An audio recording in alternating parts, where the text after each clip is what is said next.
Baru saja menggeber sampai Cebu, Filipina, untuk mengawal pengamanan KTT ASEAN.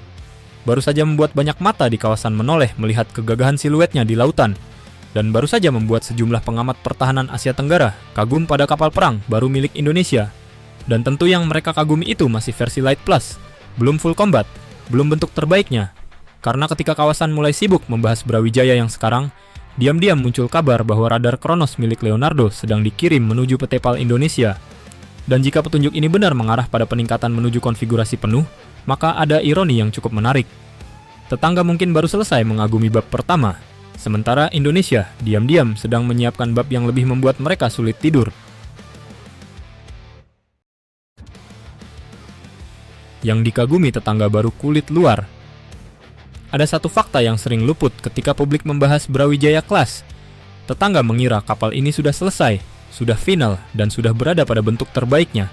Padahal kenyataannya justru sebaliknya. PPA sejak awal dirancang oleh Italia bukan sebagai kapal yang kaku, melainkan sebagai platform yang bertumbuh. Filosofinya sederhana, namun sangat cerdas. Jangan langsung membeli seluruh kemampuan sekaligus. Bangun fondasinya terlebih dahulu, kemudian buka lapisan demi lapisan kemampuannya sesuai kebutuhan strategis. Ibarat sebuah istana, yang saat ini dilihat publik mungkin baru fasad depannya. Megah memang, mengagumkan memang, tetapi ruang-ruang utama di dalamnya belum seluruhnya dibuka. Dan disinilah letak kecerdikan yang mulai terlihat dari cara Indonesia membangun kekuatan maritimnya. Indonesia tidak lagi berpikir dalam hitungan tahun. Indonesia mulai berpikir dalam hitungan dekade, karena negara kepulauan terbesar di dunia tidak membutuhkan kapal yang hebat untuk hari ini saja. Indonesia membutuhkan kapal yang tetap relevan saat ancaman hari ini sudah berubah menjadi ancaman baru 10 hingga 20 tahun mendatang.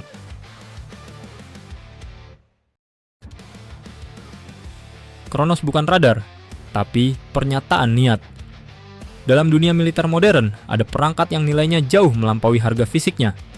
Radar adalah salah satunya, karena radar menentukan satu hal yang paling berharga dalam peperangan, kesadaran. Siapa yang melihat lebih dulu, siapa yang memahami situasi lebih cepat, dan siapa yang mampu mengambil keputusan sebelum lawannya sadar apa yang sedang terjadi. Kronos berada dalam kategori itu. Ia bukan sekadar perangkat elektronik yang dipasang di atas tiang kapal.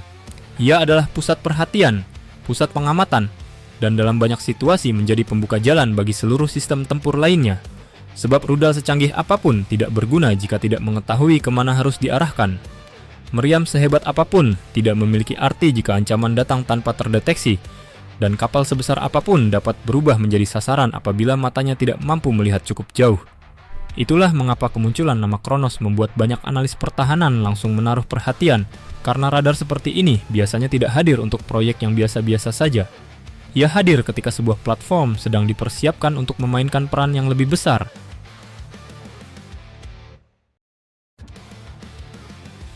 Kapal perang menjadi pengendali medan tempur. Disinilah pembahasan mulai menjadi menarik.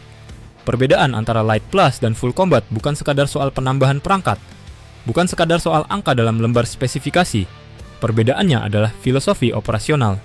Light Plus adalah kapal perang yang sangat kuat, namun Full Combat adalah kapal perang yang mulai mampu mengendalikan ruang tempur di sekelilingnya. Sensor bertambah, kesadaran situasional meningkat, kemampuan menghadapi ancaman udara meningkat, kemampuan menghadapi ancaman permukaan meningkat, kemampuan mengelola berbagai ancaman sekaligus meningkat.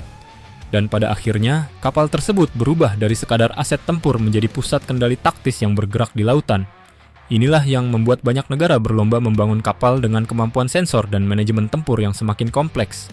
Karena peperangan modern bukan lagi tentang siapa yang membawa rudal paling banyak, tetapi siapa yang mampu menghubungkan seluruh sistem menjadi satu kesatuan yang berpikir lebih cepat daripada lawannya.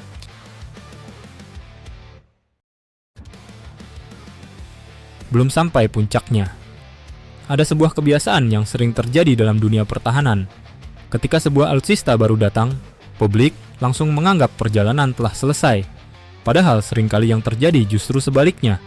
Perjalanan yang sesungguhnya baru dimulai. Dan Brawijaya adalah contoh yang sangat menarik untuk menggambarkan hal tersebut. Karena kapal ini tidak dirancang untuk menjadi hebat hanya pada hari pertama. Ia dirancang untuk terus bertumbuh sepanjang masa operasionalnya. Itulah sebabnya kemunculan nama Kronos memancing perhatian begitu besar. Bukan semata-mata karena spesifikasi radarnya, tetapi karena radar tersebut seolah mengingatkan bahwa Brawijaya yang hari ini berlayar belum tentu sama dengan Brawijaya 5 tahun mendatang. Kapal yang membuat kawasan kagum hari ini bisa menjadi kapal yang jauh lebih matang di masa depan. Dan kapal yang hari ini terlihat sangat kuat, mungkin baru sedang menuju bentuk yang sesungguhnya. Dalam dunia militer, tidak banyak platform yang mampu menawarkan ruang pertumbuhan sebesar ini. Karena biasanya sebuah kapal mencapai puncaknya ketika resmi diserahkan. Sementara pada kasus Brawijaya, puncaknya justru mungkin belum terlihat.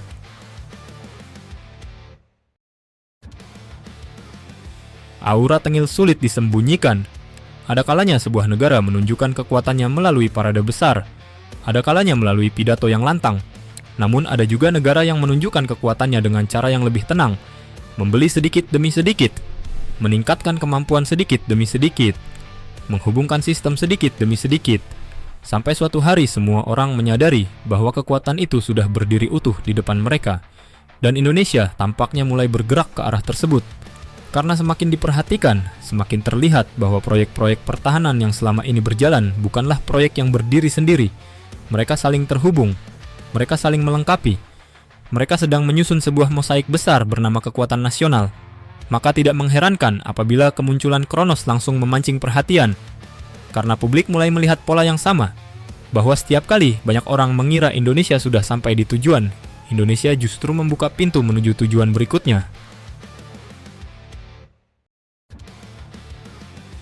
Apakah kemunculan radar Kronos otomatis membuktikan bahwa Brawijaya akan berubah menjadi full combat configuration? Tentu kita tetap harus menunggu konfirmasi resmi dan perkembangan berikutnya. Namun ada satu hal yang sulit dibantah. Cerita ini menjadi semakin menarik. Karena kapal yang baru saja menggeber hingga Cebu untuk mendukung pengamanan KTT ASEAN, kapal yang baru saja membuat kawasan menoleh, dan kapal yang baru saja mengundang berbagai pujian dari pengamat pertahanan ternyata masih berstatus Light Plus. Belum full combat. Belum bentuk tertingginya, belum pada konfigurasi yang sejak awal disiapkan dalam konsep pengembangannya.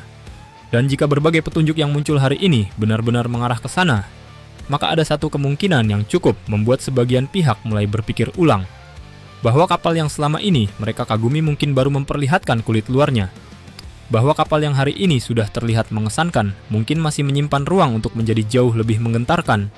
Dan bahwa Brawijaya yang berlayar hari ini bisa jadi belum sama dengan Brawijaya yang akan berlayar beberapa tahun mendatang. Karena pada akhirnya, kekuatan sejati tidak hanya diukur dari apa yang dimiliki saat ini, tetapi juga dari seberapa besar ruang untuk terus berkembang.